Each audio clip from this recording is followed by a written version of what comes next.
தமிழகத்தில் வந்து தமிழக மக்கள் ஒரு ஆட்சி மாற்றத்தை விரும்பிக்கிட்டு இருக்காங்க. அப்போது இந்த ஆட்சி வந்து அடுத்து யார் இந்த ஆட்சியில் அரியணை ஏறுவது அப்படின்னு பார்த்தோம்னா அண்ணன் எடப்பாடியார் அவர்களை தான் வந்து மக்கள் தேர்ந்தெடுத்துட்டு இருக்காங்க. அப்போது எல்லா மாவட்டங்களிலுமே தொடர்ச்சியாக அனைத்து இந்திய அண்ணா திராவிட முன்னேற்ற கழகம் வந்து மிக ஒரு வலிமை பெற்று தான் இன்னைக்கு இருந்துகிட்டு இருக்கு. இப்போ தாவேக்காவை எடுத்துக்கிட்டோம்னா தாவேக்காவுடைய ஓட்டுகள் வந்து தாவேக்கா ஓட்டுகள் தான் வந்து திமுகவின் பின்னடைவை இன்னும் பெரிதுபடுத்தும். ஏன்னா இப்போ திமுக கூட்டணியில் இருக்கக்கூடியவர்கள் கூட்டணி கட்சி தலைவர்களுமே வந்து ஒற்றுமை கிடையாது, ஒரு உட்கட்டமைப்பு இல்லாமல் ஒரு தடுமாற்றமான நிலையை பார்த்துட்டு இருக்காங்க. அதனால திமுகவின் கூடாரம் காலியாகிட்டு இருக்குது. படிக்கக்கூடிய இளம் தலைமுறை இவங்கெல்லாம் வந்து இந்த கொரோனா காலகட்டத்தில் எல்லாருமே ஆல் பாஸ் போட்டது யார்? அண்ணன் எடப்பாடியார்.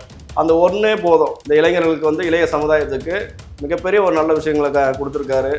அதனால் வந்து அதிமுக ஆட்சி வந்து மிகப்பெரிய ஒரு வெற்றியோட பெரும்பான்மையோட அமையும். ஒவ்வொரு மாவட்டத்திலையும் திமுகவிலேருந்து வேட்பாளர்களை புறக்கணிக்கிறாங்க அந்த ஊர் மக்கள். என் ஊருக்குள்ளே நீங்கள் வரக்கூடாது, 5 ஆண்டுகள் நீங்கள் தான் ஆட்சியில் இருந்தீங்க, இன்னை வரைக்கும் தொகுதி வந்து எட்டி பார்க்கல, இப்போ என்ன தேர்தலுக்கு மட்டும் வந்து எட்டி பார்க்குறீங்களா? இப்போது மீண்டும் எங்களை வந்து முட்டாளாக்கணும்னு நினைக்கிறீங்களான்னு பொதுமக்கள் கேள்வி கேட்குறாங்க. விஜய் வர அந்த வரவேற்பு அந்த மக்கள் கூட்டத்தை பார்த்து பயந்து தான் இந்த மாதிரி ஜனநாயக லீக்காக இருக்கட்டும், அந்த விஜய் த்ரிஷாட் அந்த அவங்க 2 பேர் இருக்கிறதாகட்டும் இப்படி தொடர்ந்து வர்றது காரணம் என்ன? மக்களுக்கான கள அரசியலை தாவேக்காவுடைய தலைவர் விஜய் அவர்கள் மேற்கொள்ளவில்லை. இன்னமும் அதான் பண்ணிட்டு இருக்காரு, இன்னமும் பண்ணுறாரு. சைக்கிள் எடுத்து சைக்கிளில் ஓடிட்டு இருக்கிறாரு, பின்னாடி ஒரு 100 பேர் ஓடி வராங்க. அப்போது ஒரு மக்களை பாதுகாப்பு பண்ணுற அளவுக்கு அந்த தகுதி இருக்கா அப்படின்னு பார்த்தா கிடையாது. இல்லை நீங்கள் தேர்தல் பிரச்சாரம் என்ன சைக்கிள் ஓட்டுறதா தேர்தல் பிரச்சாரமா? அஜித் அவர்கள் பார்த்தீங்கன்னா இப்போ தாவேக்கால இருந்து திமுகவுக்கு குதிச்சிருக்காங்க, என்ன காரணம்? தூத்துக்குடியில் மிகவும் நல்லா செயல்படக்கூடிய சகோதரி அவர்கள், அவங்க வந்து இந்த தாவேக்காவுடைய நிலைப்பாடு தெரிஞ்சிடுச்சு, இன்னும் ஒரு பாலுங்கிணத்துல போய் விழுந்துட்டாங்க. இப்போ விஜய் அவர்களுக்கு பார்த்தீங்கன்னா இந்த தூத்துக்குடியில் வந்த கூட்டமாக இருக்கட்டும், திருநெல்வேலியில் எந்த அளவுக்கு கூட்டம் அதிகரிச்சுட்டு அப்படி இருக்குன்னு தான் பார்த்துட்டு இருக்கோம். ஸோ இப்படி இருக்கும்போது அவர் தேர்தலில் ஜெயிக்க மாட்டார் சொல்கிறதுக்கான என்ன காரணம்? நடிகர் என்பதனால தாவேக்காவுடைய தலைவர் விஜய்க்கு கூட்டம் சேருது, அது எல்லாமே ஓட்டாக மாறாது. அதில் அண்டர் 16, 17 இந்த ரேஞ்சில் இருக்கக்கூடிய இளைஞர்கள் தான் வந்துட்டு இருக்காங்க பெரும்பாலும். அப்போ அவங்களுக்கு ஓட்டே கிடையாது. சித்திரை ஒன் மீடியா நேயர்களுக்கு வணக்கம். இன்று நேதாஜி இளைஞர் முன்னேற்ற படையின் மாநில தலைவர் SRK ராஜேஷ் அவர்கள் தான் நம்மளோட இணைஞ்சிருக்காங்க. வணக்கம் சார். வணக்கம். இப்போ பார்த்தீங்கன்னா டைம்ஸ் நவ் போன்ற சேனல்களையும் ET Edge Insights இதில் பார்த்தீங்கன்னா தேர்தல் கருத்து கணிப்பு வந்து போயிட்டு இருக்கு. ஸோ அதில் பார்த்தீங்கன்னா அதிமுக தான் முதலிடத்தில் இருக்குது அப்படின்ற மாதிரி சொல்கிறாங்க. 150 தொகுதிகள் இந்த வாட்டி கண்டிப்பாக வெற்றி பெறுவாங்க அப்படின்ற மாதிரி சொல்லியிருக்காங்க. இதை பற்றி உங்கள் கருத்து என்ன சார்? பொதுவாகவே 2026 சட்டமன்ற தேர்தல் மிகவும் வந்து ஒரு பரபரப்பான சூழ்நிலை தான் ஏற்படுத்திகிட்டு இருக்கு. தமிழகத்தில் வந்து தமிழக மக்கள் ஒரு ஆட்சி மாற்றத்தை விரும்பிக்கிட்டு இருக்காங்க. அப்போது இந்த ஆட்சி வந்து அடுத்து யார் இந்த ஆட்சியில் அரியணை ஏறுவது அப்படின்னு பார்த்தோம்னா அண்ணன் எடப்பாடியார் அவர்களை தான் வந்து மக்கள் தேர்ந்தெடுத்துட்டு இருக்காங்க. அப்போது எல்லா மாவட்டங்களிலுமே தொடர்ச்சியாக அனைத்து இந்திய அண்ணா திராவிட முன்னேற்ற கழகம் வந்து மிக ஒரு வலிமை பெற்று தான் இன்றைக்கி இருந்துக்கிட்டு இருக்கு. இப்படி தான் வந்து இப்போ இதுவே திமுக பார்த்திங்கன்னா திமுக எடுத்துக்கிட்டோம்னா இன்றைக்கி திமுக மிகப்பெரிய ஒரு பின்னடைவை சந்தித்து கொண்டு இருக்கிறது. செல்லும் இடங்களில் எல்லாமே புறக்கணிக்கப்படுகிறார்கள். மக்களே வந்து திமுக கொடி போட்டு பிரச்சாரத்துக்கோ தேர்தல் வேலை செய்வதற்கு சென்றாங்கன்னா அவர்களை மக்களே விரட்டி அடிக்கிறாங்க. அப்படி ஒரு சூழல் தான் ஏற்பட்டு இருக்கு. இதுதான் கலந்த நிலவரம். இந்த வாட்டி பார்த்தீங்கன்னா திமுகவுக்கு ஓட்டு வர்றது ரொம்பவும் கடினம் அப்படின்ற மாதிரி சொல்கிறீங்க. ஸோ இந்த வாட்டி மக்கள் விழிச்சிருக்காங்க அப்படின்னு தான் சொல்லணும். இதுக்கு காரணம் விஜய் அவர்களாக என்ன? இல்லை, பொதுவாகவே இந்த கடந்த 5 ஆண்டுகளாக எடுத்துக்கிட்டோம்னா மக்கள் வந்து நிறைய இன்னல்களுக்கு உள்ளானாங்க. காரணம் இந்த நிர்வாகத்திறன் என்பது திமுகவில் கிடையாது. அதனால் வந்து மக்கள் பெரிய அளவில் பாதிக்கப்பட்டாங்க. இப்போ ஒரு மாற்று நமக்கு ஒரு மாற்று அரசியல் வேண்டும், மாற்று ஒரு நல்ல விஷயம் வந்து நல்லாட்சி வேணும் அப்படின்னும் போது அது வந்து அனைத்து இந்திய அண்ணா திராவிட முன்னேற்ற கழகம் தான் கொடுக்க முடியும். அண்ணன் எடப்பாடியார் அவர்கள் தலைமையை ஏற்றால்தான் தமிழகத்தில் ஒரு நல்லாட்சி தொடரும் அப்படின்றது மக்கள் தெளிவாக இருக்காங்க. இப்போ தாவேக்கா எடுத்துக்கிட்டோம்னா தாவேக்காவுடைய ஓட்டுகள் வந்து தாவேக்கா ஓட்டுகள் தான் வந்து திமுகவின் பின்னடைவை இன்னும் பெரிதுபடுத்தும். ஏன்னா இப்போ திமுக கூட்டணியில் இருக்கக்கூடியவர்கள் கூட்டணி கட்சி தலைவர்களுமே வந்து ஒற்றுமை கிடையாது, ஒரு உட்கட்டமைப்பு இல்லாமல் ஒரு தடுமாற்றமான நிலையை பார்த்துட்டு இருக்காங்க. அதனால திமுகவின் கூடாரம் காலியாகிட்டு இருக்குது. இதுதான் உண்மை. இப்போ தாவேக்கா வந்ததுனால அதிமுகவுக்கு இது பெரிய ப்ளஸ்ஸாக இருக்கும் அப்படின்னு சொல்லலாம். கண்டிப்பாக, நிச்சயமாக. ஏன்னா தாவேக்காவுடைய ஓட்டுகள் எல்லாமே அனைத்து இந்திய அண்ணா திராவிட முன்னேற்ற கழகத்துக்கு விழும். இதுதான் வந்து அந்த தாவேக்கா நிர்வாகிகளோட மனநிலை. பொதுவாக எடுத்துக்கிட்டோம்னா இப்போது படிக்கக்கூடிய இளம் தலைமுறை இவங்கெல்லாம் வந்து இந்த கொரோனா காலகட்டத்தில் எல்லாருமே ஆல் பாஸ் போட்டது யார்? அண்ணன் எடப்பாடியார். அந்த ஒன்றே போதும் இந்த இளைஞர்களுக்கு வந்து இளைய சமுதாயத்துக்கு மிகப்பெரிய ஒரு நல்ல விஷயங்களை கொடுத்துருக்காரு. அதனால் வந்து அதிமுக ஆட்சி வந்து மிகப்பெரிய ஒரு வெற்றியோட பெரும்பான்மையோட அமையும். இப்போ எடப்பாடியார் பார்த்தீங்கன்னா எங்கே போனாலும் மக்கள் கூட்டம் ஆரவாரம் பயங்கரமா இருக்கு அப்படின்னே சொல்லலாம். அதுவும் இந்த 1000 விளக்கு தொகுதியில பார்த்தீங்கன்னா அடிக்கிற வெயில்ல கூட மக்கள் அவ்வளோ நேரம் அவர் பேச்சை நின்று கேட்குறாங்க அப்படின்ற. இப்போ விஜய்க்கு இருந்த அந்த மாசான வரவேற்பு பார்த்தீங்கன்னா இப்போ எடப்பாடியாருக்கு இருக்கு அப்படின்னு சொல்றாங்க. இல்ல பொதுவா வந்து விஜய்க்கு வந்து மாசான ஒரு வரவேற்பு இருக்குன்றதுலாம் வந்து அது ஒரு சும்மா ஒரு கண் துடைப்பது. ஏன்னா அவர் ஒரு நடிகர். ஒரு நடிகரை வந்து ஒரு மக்கள் பொதுமக்கள் எல்லாருமே வந்து ஒரு ஆர்வம் மிகுதியில் பார்க்கறதுக்கு வருவாங்க, அவ்வளோதான். மற்றபடி அது வந்து ஓட்டாக மாறுமா அப்படின்றதெல்லாம் வந்து இந்த தேர்தலில் விடை திறந்து விடும். அதுக்கான விடை இது வந்து அதிமுக தலைமையிலான கூட்டணி வந்து அனைத்து தொகுதிகளிலும் மிக ஒரு பலமாக செயல்பட்டு கொண்டிருக்கிறார்கள். அதுவும் இல்லாமல் அண்ணன் எடப்பாடியார் அவர்கள் தனியாக சுற்றுப்பயணம் மேற்கொள்கிறார். எல்லா மாவட்டத்துக்கும் தனியாக போயிட்டு தீவிர பிரச்சாரம் செஞ்சுக்கிட்டு இருக்காரு. அப்போது உண்மையான வாக்குறுதிகளை கொடுப்பது அதிமுக, அதை நிறைவேற்றுவதும் அதிமுக தான். அதனால மக்கள் வந்து தன்னெழுச்சியாக வராங்க. இன்னைக்கு அண்ணன் எடப்பாடியார் அவர்கள் சுற்றுப்பயணம் பிரச்சாரத்தில் பொதுமக்கள் இந்த வெயில் என்ன கடுமையான வெயிலாக இருந்தாலுமே அதை கூட பொருட்படுத்தாமல் இன்னைக்கு ஒரு ஆர்வ மிகுதியோடு வந்து அந்த கூட்டத்தை கலந்துக்கிறாங்க. பொதுவாக திமுகவில் இந்த கூட்டத்தை சேர்க்கறதுக்கு பணத்தை கொடுத்து தான் கூப்பிடுறாங்க. அப்படி இருந்தும் யாரும் வரமாட்டுறாங்க. இன்னைக்கு தனியாக பார்த்தோம்னா அண்ணன் முதல்வர் ஸ்டாலின் அவர்கள் ரோட்டில் பிரச்சாரம் செய்கிறதுக்கு போகிறாரு. யாரும் ஆள் கிடையாது, தனியாக போயிட்டு இருக்காங்க, சிங்கிளாக தான் போயிட்டு இருக்காங்க. திரு உதயநிதி ஸ்டாலின் அவர்களும் அப்படி தான் இன்றைக்கி தேர்தல் பரப்புரையில் மேற்கொள்கிறேன் அப்படின்ட்டு போகிறாங்க. எந்த இடத்துக்கு போனாலும் காலி இடங்களை மட்டும்தான் பார்த்துக்கிட்டு இருக்காங்க. காலியான செவர்களையும் விளம்பரங்களையும் பார்த்து வாக்கு கேட்டுக்கிட்டு இருக்காங்க என்பதுதான் உண்மை. அவங்க எப்பவுமே காசு கொடுத்து தான் வந்து கூட்டத்தை சேர்ப்பாங்க அப்படின்ற மாதிரி இருக்கு. ஆனால் இந்த பிரச்சாரத்துக்கு ஏன் சார் எந்த கூட்டமும் வரல? இல்லை, நீங்கள் என்ன சாதனை பண்ணியிருக்கீங்க? 5 ஆண்டுகளில் வந்து மக்களுக்கான ஒரு நலத்திட்டங்களா இல்லை மக்களுடைய ஒரு வளர்ச்சிக்கான விஷயத்தை இது வரைக்கும் என்ன பண்ணிருக்காங்க? ஒன்றுமே கிடையாது. அப்போ எப்படி வந்து உங்களை வந்து மக்கள் மீண்டும் ஏற்றுக்கிடுவாங்க? இப்போது சமீபத்தில் இந்த 2-3 நாட்களாக பார்த்துக்கிட்டு இருக்கோம். ஒவ்வொரு மாவட்டத்திலையும் திமுகவிலேருந்து வேட்பாளர்களை புறக்கணிக்கிறாங்க அந்த ஊர் மக்கள். என் ஊருக்குள்ளே நீங்கள் வரக்கூடாது, 5 ஆண்டுகள் நீங்கள் தான் ஆட்சியில் இருந்தீங்க, இன்னை வரைக்கும் தொகுதி வந்து எட்டி பார்க்கல, இப்போ என்ன தேர்தலுக்கு மட்டும் வந்து எட்டி பார்க்குறீங்களா? அப்போது மீண்டும் எங்களை வந்து முட்டாளாக்கணும்னு நினைக்கிறீங்களான்னு பொதுமக்கள் கேள்வி கேட்குறாங்க. அப்போ போகிற இடம்லாம் கேட்டை போட்டு பூட்டிடுறாங்க. இவங்களுக்கு திமுகவுக்கு யாரும் கதவு திறந்து வைக்கிறது கிடையாது. திமுகன்ற ஒரு பேர் வந்துன்னா அடப்போப்பா அப்படின்ட்டு போயிடுறாங்க. இதுதான் அதிமுகவுக்கு மிகப்பெரிய ஒரு வெற்றி வாய்ப்பு. இது இப்போ விஜய் அவர்கள் பார்த்தீங்கன்னா தொடர்ந்து பிரச்சாரத்தை தொடங்கிட்டு தான் இருக்காரு. ஸோ அவருக்கான நெருக்கடிகள் பார்த்தீங்கன்னா இப்போ ஜனநாயகன் படம் லீக் ஆனதாக இருக்கட்டும், அவர் தான் லீக் பண்ணியிருக்காரா இல்லை அந்த படத்தை சேர்ந்த குழுவினரா என்ன ஏதுன்ட்டு போயிட்டு இருக்கு? இல்லை, அந்த ஜனநாயகன் படம் வந்து தொடர்ச்சியாக ஒரு சர்ச்சைக்குள்ளே ஓடிக்கிட்டு இருக்குது. அதற்கு காரணம் என்னென்னா அந்த சென்சார் போர்டுன்னு சொல்கிறாங்க.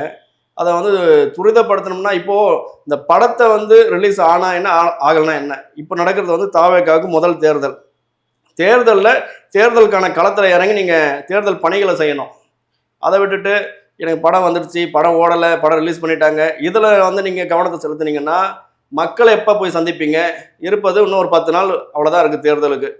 இப்போவுமே நீங்கள் வந்து தாவேக்காவுடைய இது பார்த்து எடுத்துக்கிட்டிங்கன்னா எங்களுக்கு விதிமீறல்கள் இருக்குது, அது இருக்குது, நாங்கள் பிரச்சாரத்தை வந்து தள்ளி வைக்கிறோம் அப்படின்றாங்க. ஒரேடியாக தேர்தலை தள்ளி வச்சுருவாங்க போல இருக்குது. இவங்களுக்கு மக்கள் அதான் பதில் கொடுப்பாங்க. இவங்களுக்கு வர அந்த வரவேற்பு, அதாவது விஜய்க்கு வர அந்த வரவேற்பு, அந்த மக்கள் கூட்டத்தை பார்த்து பயந்து தான் இந்த மாதிரி ஜனநாயகம் லீக்காக இருக்கட்டும், அந்த விஜய் த்ரிஷாட் அந்த அவங்க 2 பேர் இருக்கிறதாகட்டும், இப்படி தொடர்ந்து வர்றது காரணம் என்ன? இல்லை, இந்த குற்றச்சாட்டு என்பது வந்து மக்களுக்கான கள அரசியலை தாவேக்காவுடைய தலைவர் விஜய் அவர்கள் மேற்கொள்ளவில்லை. இன்னமும் அதான் பண்ணிட்டு இருக்காரு. இன்னமும் பண்றாரு. சைக்கிள் எடுத்து சைக்கிளில் ஓடிட்டு இருக்கிறாரு. பின்னாடி ஒரு 100 பேர் ஓடி வராங்க. அப்போ ஒரு மக்களை பாதுகாப்பு பண்ற அளவுக்கு அந்த தகுதி இருக்கா அப்படின்னு பார்த்தா கிடையாது. இல்லை, நீங்கள் தேர்தல் பிரச்சாரம் என்ன சைக்கிள் ஓட்டுறதான் தேர்தல் பிரச்சாரமா? அங்கங்கே போயிட்டு கூட்டமாக ஆளுங்களை சந்திக்கிறது மட்டும் தான் தேர்தல் பிரச்சாரமா? நீங்கள் ஒரு ஒரு ஒரு நேரத்தை கூட கடைப்பிடிக்க முடியல தாவேக்கா தலைவர் விஜய் அவர்களுக்கு. 12 மணிக்கு பிரச்சாரம்னு நேரம் ஒதுக்குறாங்க. இவர் போகிறது 2 மணிக்கு போகிறாரு. இந்த ஒரு படத்தில் ஒரு காமெடி ஒன்று வரும். காலையில் நிகழ்ச்சி அப்படின்னும் போது சாயங்காலத்தில் வந்து எனக்கு கப்பு வேணும்னு கேட்பாங்க பாருங்க. அந்த மாதிரி தான் தாவேக்கா தலைவரோட நிலைப்பாட்டில் இருக்காரு. இது வந்து ஒரு மிகப்பெரிய பின்னடைவை சந்திக்கும். தாவேக்காவுடைய ஓட்டுகளும் அனைத்து இந்திய அண்ணா திராவிட முன்னேற்ற கழகத்துக்கு விழும். அஜித் அவர்கள் பார்த்தீங்கன்னா இப்போ தாவேக்கால இருந்து திமுகவுக்கு குதிச்சிருக்காங்க, என்ன காரணம் சார்? தூத்துக்குடியில் மிகவும் நல்லா செயல்படக்கூடிய சகோதரி அவர்கள். அவங்க வந்து இந்த தாவேக்காவுடைய நிலைப்பாடு தெரிஞ்சிடுச்சு. அங்கேருந்து இப்போ இன்னொரு பாலுங்கிணத்துல போய் விழுந்துட்டாங்க திமுகவில். ஏன்னா தாவேக்கால இருந்து யாருனாலும் திமுகவுக்கு தானே சார், வேற வழி கிடையாது. ஏன்னா 2 பேரும் வெவ்வேறு ஆளுகள் கிடையாது. தாவேக்காவும் அதான் தாவேக்காவுடைய தலைவர் விஜய் அவர்களே சொல்லுவார், 2 பேருக்கு தான் போட்டி, ஒன்று டிஎம்கே, இன்னொன்று டிவிகேன்னுட்டு. அப்போது 2 பேருமே இந்த ஊழல்லையும் இந்த பாலியல் வன்கொடுமை செய்கிறதுலையும் மற்ற விஷயங்களில் போட்டா போட்டி போட்டு செஞ்சுட்டு இருக்காங்க. இன்றைக்கி பார்த்தீங்கன்னா நீங்கள் நடக்கக்கூடிய அனைத்து இந்த பிரச்சனைகளும் திமுகவில் இருக்கக்கூடிய நிர்வாகிகள் தான் பெயர் பட்டியல் வருகிறது. ஒரு தவறு நடக்குதா, ஒரு ஒரு கஞ்சா வழக்கா, ஒரு பாலியல் வழக்கா, எதுவாக இருந்தாலும் தாவேக நிர்வாகி, திமுக நிர்வாகி, இப்படி தான் வருது. அப்போ எல்லாம் ஒரே இனத்தில் தானே போய் சேருவாங்க. அதுவும் இல்லாமல் திமுகவுடைய பி டீமாக தான் தாவேக தலைவர் விஜய் அவர்கள் செஞ்சுக்கிட்டு இருக்காரு. இல்லைன்னா அவர் தேர்தல் பிரச்சாரத்தை நேரடியாக மக்களில் போய் சந்திக்கலாம். ஆனால் இன்னைய வரைக்கும் அதை பண்ணுறது கிடையாது. தாவேகா வேட்பாளர்கள் பாதி பேர் பார்த்தீங்கன்னா இந்த பாலியல் வன்கொடுமையில் ஈடுபட்டவங்க, கஞ்சா கேஸில் ஈடுபட்டவங்க அப்படின்னு சொல்லிட்டு இருக்காங்க. சார், இதை பற்றி கருத்து இல்லை, பொதுவாகவே நம்ம ஊழலை ஒழிப்போம், நல்லாட்சி கொடுப்போம் அப்படின்னு சொல்லிட்டு ஒரு வாக்குறுதின்னு கொடுத்துட்டு வரீங்க. முதல்ல உங்கள் கூட இருக்கிறவங்க, உங்களுடைய நிர்வாகிகள் நல்லவர்களா, அவர்கள் மீது எந்த ஒரு குற்றப்பின்னணியும் இல்லாமல் இருக்கா அப்படின்னு தாவேகா தலைவர் விஜய் அவர்களுக்கு தெரியாதா? அப்போது நம்ம கூட இருக்கவங்களே நம்ம பார்த்துக்க முடியல, அவர்களை சரியான ஒழுங்குபடுத்த முடியல. நம்ம என்னத்தை நாட்டை பார்த்துக்க முடியும்? தமிழக மக்கள் வாக்களித்தாங்கன்னா இப்போது இந்த கஞ்சா வைக்கிறது, இந்த ஊழல் பண்ணுறவன், கற்பழிப்பு பண்ணுறவங்க, இவங்கள மாதிரி ஆட்கள் தான் தலைவரிச்சு இருக்கும் இந்த தமிழ்நாட்டில். மக்களாட்சி என்பது கேள்விக்குறியாகிவிடும். இப்போ விஜய் அவர்களுக்கு பார்த்தீங்கன்னா இந்த தூத்துக்குடியில் வந்த கூட்டமாக இருக்கட்டும், திருநெல்வேலியில் எந்த அளவுக்கு கூட்டம் அதிகரிச்சுட்டு அப்படி இருக்குன்னு தான் பார்த்துட்டு இருக்கோம். ஸோ இப்படி இருக்கும்போது அவர் தேர்தலில் ஜெயிக்க மாட்டார் சொல்கிறதுக்கான எனக்கு காரணம் சார். கூட்டம் எல்லாம் ஓட்டாகாது, அதை முதல்ல புரிஞ்சுக்கணும். ஏன்னா பொதுவாக ஒரு நடிகர் என்பதனால தாவேகாவுடைய தலைவர் விஜய்க்கு கூட்டம் சேருது, அது எல்லாமே ஓட்டாக மாறாது. அதில் அண்டர் 16, 17 இந்த ரேஞ்சில் இருக்கக்கூடிய இளைஞர்கள் தான் வந்துட்டு இருக்காங்க பெரும்பாலும். அப்போ அவங்களுக்கு ஓட்டே கிடையாது. ஓட்டு போடக்கூடிய உரிமை என்பது 18 வயசு பூர்த்தியாக இருக்கணும். தாவேகாவில் வரக்கூடியவங்க 10 வயசு, 12 வயசு, 11 வயசு இந்த மாதிரி ஆட்கள் தான் வந்துட்டு இருக்காங்க. இப்போ அவங்களுக்கு ஓட்டு எங்கே இருக்குது? அவங்க எப்படி ஓட்டு போடுவாங்க? முதல்ல அவங்களுடைய சின்னத்தை முழுமையாக மக்களிடம் கொண்டு போய் சேர்க்க முடியுமா? அதுவும் ஒரு கேள்விக்குறியாக இருக்குது. அப்போது இன்னமும் முழுமை பெறாத அளவுக்குள்ள தான் இந்த 2026 சட்டமன்ற தேர்தலை தாவேகா சந்திச்சுக்கிட்டு இருக்கு. அடுத்த 31 வரக்கூடிய தேர்தலையாவது முழுமையாக ஒரு கட்டமைப்பு பண்ணி, தேர்தல் விதிமுறைகள்னா என்ன, தேர்தலில் மக்களை எப்படி சந்திக்கணும், நம்மளுடைய வாக்குறுதிகளை எப்படி மக்களுக்கு தெரியப்படுத்தணும் அப்படின்றத இந்த தேர்தல் தாவேகா தலைவர் விஜய் அவர்களுக்கு கற்றுக் கொடுக்கும். இப்போ 2021 தேர்தலில் பார்த்தீங்கன்னா முதலமைச்சர் ஸ்டாலின் தேர்தலில் வரும்போது பார்த்தீங்கன்னா 500 வாக்குறுதிகளை கொடுத்திருந்தாரு. ஸோ இதில் பார்த்தீங்கன்னா 66 வாக்குறுதிகள் மட்டும் தான் நிறைவேற்றிருக்காரு. மீதி 373 வாக்குறுதிகள் இன்னும் நிறைவேற்றப்படலை. ஆனால் இப்போ இன்னும் நிறையவே திட்டத்தை ஸ்கீம்ஸை கொண்டு வந்துதான் இருக்காரு. ஸோ இதையே இன்னும் நிறைவேற்றலை, அதை எப்படி சார் இன்னும் கம்ப்ளீட்? அது திமுகவுடைய ஒரு நாடக கம்பெனிக்கு எப்பவுமே ஒரு பெரிய ஒரு விமர்சனம். அது அவங்க வாக்குறுதிகள் அடுக்கிட்டே போவாங்க, புதுசு புதுசாக கொண்டு வருவாங்க. அது புதுசுனா சொந்தமாக யோசிக்க தெரியாது, சுயமாக சிந்திக்க கூட தெரியாது திமுக. ஆனால் அதிமுகவுடைய தேர்தல் வாக்குறுதிகளை காப்பி பண்ணி இவங்க திமுகவுடைய வாக்குறுதின்னு ஸ்டிக்கர் ஓட்டுவாங்க. அதுவும் இல்லாமல் இந்த 504 வாக்குறுதிகள் போன தேர்தலில் கொடுத்தாங்க 2021.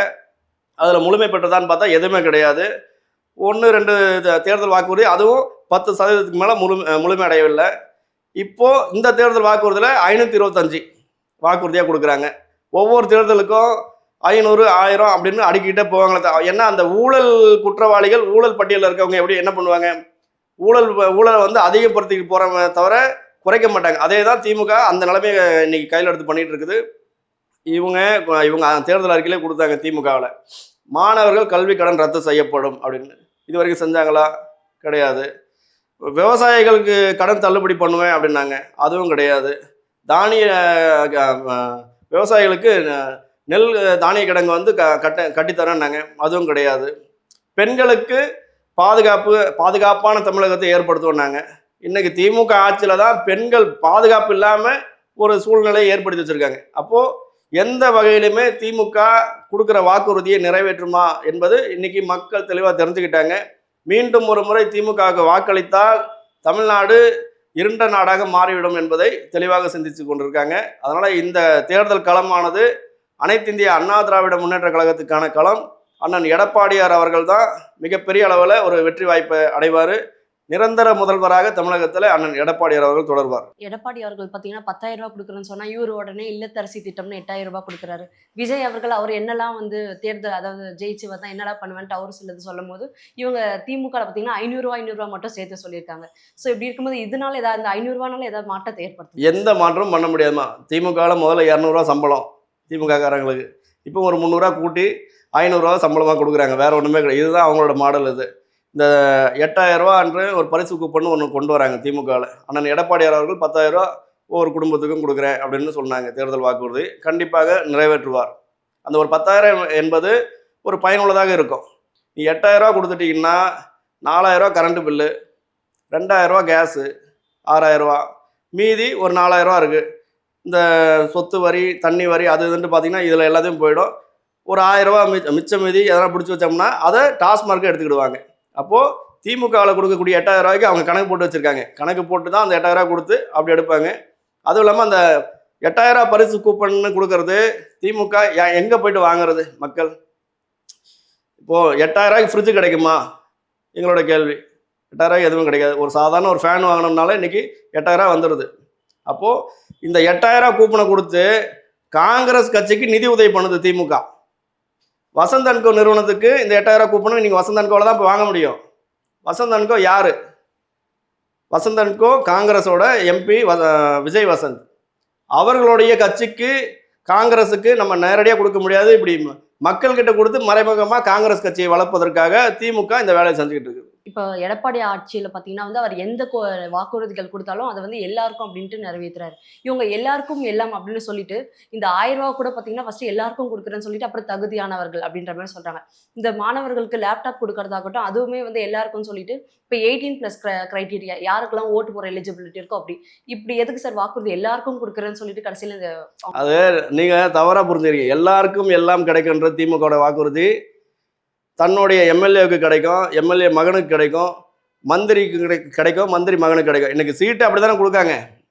திமுகவில் கொடுத்துருக்க சீட்டு பார்த்தீங்கன்னா தொகுதி ஒதுக்கீடு பார்த்தீங்கன்னா ஒரு அமைச்சரோட மகன், எம்எல்ஏவோட மகன். அப்போது எல்லாருக்கும் எல்லாம் கிடைக்குன்னா எங்களை சார்ந்தவங்க எல்லாருக்கும் எல்லாமே கிடைக்கும். மக்களுக்கு இதனால் எதுவும் கிடைக்காது. மக்களுக்கு வழக்கம் போல் வறுமை, வேலைவாய்ப்பின்மை, ஒரு அச்சுறுத்தல், இந்த மாதிரி விஷயத்த மட்டும்தான் மக்களுக்கு எல்லாருக்கும் கிடைக்கும். அதுதான் திமுக. இப்போ பார்த்தீங்கன்னா அவர் ஜெர்மனிக்கு போயிட்டு நிறைய புரிந்துணர்வு ஒப்பந்தங்களா செஞ்சுட்டு வரேன், அதாவது இந்த மாணவர்களோட வேலை வாய்ப்புக்காக அப்படின்ற மாதிரிலாம் சொல்றாரு. ஆனால் இன்னுமே மாணவர்கள் பார்த்தீங்கன்னா வேலை இல்லாமல் தான் இருக்காங்க அப்படின்ற மாதிரி ஒரு நிலைமை இருக்கு. பொதுவாகவே கடந்த 5 ஆண்டுகளாக ஆட்சியில் இருக்கக்கூடிய திமுக மாணவர் நலன்லையும் அக்கறை கிடையாது, இளைஞர்கள் நலன்லையும் அக்கறை கிடையாது, பெண்கள் நலன்லையும் அக்கறை கிடையாது. இது கண்கூட நம்ம பார்த்தாச்சு இந்த 5 ஆண்டுகளில். இப்போது உதயநிதி ஸ்டாலின் வந்து தேர்தல் வாக்குறுதியில் சொல்கிறாப்புல, நாங்கள் மீண்டும் ஆட்சிக்கு வந்தால் 50 லட்சம் இளைஞர்களுக்கு வேலைவாய்ப்பு ஏற்படுத்தி தருவோம் அப்படின்னு. அப்போ இந்த 5 வருஷம் யார் இருந்தது? இறந்து போன கட்டுமரம் இருந்தாரா? நீங்கள் தானே ஆட்சியில் இருந்தீங்க. அப்போது நீங்கள் இந்த 5 ஆண்டுகளில் ஆட்சியில் இருந்து ஒரு 10 லட்சம் இளைஞர்களுக்கான ஒரு வேலைவாய்ப்பை உறுதிப்படுத்திருக்கலாம்.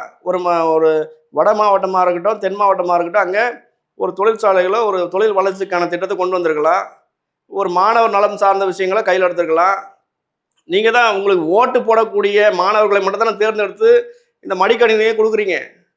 10வது படிக்கக்கூடிய மாணவர்களுக்கு, 11ஆம் வகுப்பு 12ஆம் வகுப்பு படிக்கக்கூடிய மாணவர்களுக்கு லேப்டாப் கொடுத்தோம்னா அவங்களுக்கு கல்லூரிக்கு செல்லும் பொழுது அது பயனுள்ளதாக இருக்கும். கல்லூரி 3ஆம் நிலை முடித்தவர்களுக்கு, அதான் கல்லூரி வந்து முடித்தவங்களுக்கு நீங்கள் லேப்டாப் கொடுக்குறீங்க. அப்போது 18 வயசு பூர்த்தி ஆகிவிட்டது, அவங்களோட ஓட்டு நம்ம வாங்கணும். திமுக என்பது வாக்கு வங்கியை எப்படி பெற வேண்டும், மக்களை ஏமாற்றி அதில் மட்டும்தான் கவனம் செலுத்துவாங்க. மக்களுமே ஓட்டுக்காக தானே சார் யூஸ் பண்ணாங்க. இந்த 8,000 இல்லத்தரசி திட்டம், 1,000 ரூபா கொடுக்குறேன்னு சொல்றது, அந்த அதுவும் முழுமை பெறலை. இன்னைக்கு இதுதான் இவங்க ஒவ்வொன்றா புதுசாக கொண்டு வருவாங்க. மக்களுக்கு நாங்கள் நல்லது பண்ணுறேன், நான் தான் வந்து இந்த தமிழ்நாட்டை திருத்தி எழுதுறேன் அப்படின்றதெல்லாம் காட்டுவாங்க. கடைசியில் பார்த்தோம்னா அவர்களுடைய குடும்பத்தை வளர்த்து கொள்வதும், அவர்களை வந்து அவர்கள் துறை சார்ந்தவர்களை எப்படிலாம் ஊழல் பண்ணணும், மக்கள் பணத்தை எப்படி கொள்ளடிக்கணும், இன்னும் தமிழ்நாட்டில் எப்படிலாம் சுரண்டி தமிழ்நாடுன்ற ஒரு பேரை இவங்க தெலுங்கர் நாடு என்று மாற்றுவதற்காக திட்டமிட்டு வேலை செய்து கொண்டிருக்கிறார்கள். இங்கே மதவாத பிரச்சனை ஏற்படுத்துவதிலிருந்து, சாதிய மோதல்கள் ஏற்படுத்துவதிலிருந்து தொடர்ச்சியாக இந்த சில நயவஞ்சக வேலையை மட்டும்தான் திமுக தொடர்ச்சியாக கையில் எடுத்து ஆட்சி பண்ணிக்கிட்டு இருக்காங்க. கேட்டால் நாங்கள் வந்து மத சார்பற்ற முற்போக்கு கூட்டணின்றாங்க. இவங்க மத சார்பற்ற முற்போக்கு கூட்டணி கிடையாது, சமூக நீதின்னு பேசுவாங்க. அது பெரிய விளம்பரத்துக்கு மட்டும்தான் பேசுவாங்களே தவிர, இன்னைக்கு இருக்கக்கூடிய அந்த சமூக நீதினு எடுத்துக்கிட்டோம்னாவே அதுக்கே நாங்கள் கேள்வியாக எழுப்புகிறோம். சமூக நீதி பேசக்கூடிய திமுக பட்டியல் சமூகத்திலிருந்து ஏன் நீங்கள் உங்களுடைய அமைச்சரவையில் முக்கியம் கொடுக்க மாட்டீங்க? அவங்க சாதிக்காரங்களுக்கு தானே சார். ஆமாம், அப்போ தெலுங்கர்களுக்கு நாயுடுகளுக்கு மட்டும்தான் முக்கியத்துவம் கொடுக்குறீங்க. நீங்கள் அதை நீங்கள் ஓப்பனாக சொல்லிட்டு போயிடலாமே, நாங்கள் வந்து தெலுங்கர்களுக்கான ஆட்சி முறையை தான் திமுக பண்ணுவோம், மற்ற சமுதாயங்கள் யாரும் இருக்கக்கூடாது அப்படின்றது. அப்புறம் எதுக்கு நீங்கள் சும்மா விளம்பர மாடல், திராவிட மாடல், திருட்டு மாடல் அப்படிலாம் கொண்டு வந்துட்டு இருக்கிறீங்க? கமல்ஹாசனே கூட பிராமணர் அப்படின்ற அதனால தான் அவருக்கு கூட சீட். கமலஹாசன் ஒரு வியாபாரி, இதுதான் உண்மை. அவர் வந்து இந்த விருப்ப மனுக்கு எல்லாருமே வந்து கிட்டத்தட்ட ஒரு 30 லட்ச ரூபா கிட்ட எல்லார்ட்டையும் வாங்கிட்டு அவருக்கு நம்ம பாக்கெட்டு நிரம்பிடுச்சு, இது போதும் இந்த தேர்தலுக்கு, அண்ணன் ஸ்டாலின் ஒரு 2 பெட்டி கொடுப்பாரு, அதையும் வாங்கினோம்னா வேலை முடிஞ்சு போச்சு. நம்ம கட்சிக்கு அந்த டார்ச் லைட்டுக்கு பேட்டரி வாங்குறதுக்கான செலவுகள் அவர் பார்த்துக்கிட்டாரு. அரசியலை குறித்து பல சுவாரஸ்யமான தகவல்களை பகிர்ந்தமைக்கு நன்றி. நன்றி.